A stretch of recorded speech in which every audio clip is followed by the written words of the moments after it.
Hi everyone, আজকে আমি দেখাবো কড়ি দিয়ে সিম্পল ডিজাইনের রাখি বানানো।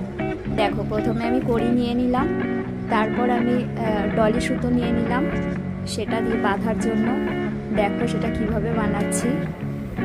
তারপরে আমি পুঁথি নিয়ে নিলাম। তোমরা চাইলে কালার পুঁথিও দিতে পারো। কালার পুঁথিগুলো দেখো, আমি এত ফুটোগুলো সরু বলে আমি দেখো কিভাবে এগুলোকে দড়িটা পরলাম ওর মধ্যে।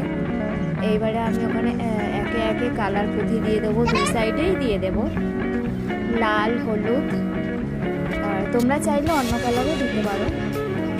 সবুজ দিলাম। এরপর দেখো ভালো লাগছে কিনা তোমরা বলবে, আমাকে কমেন্ট করে জানাবে কেমন হলো।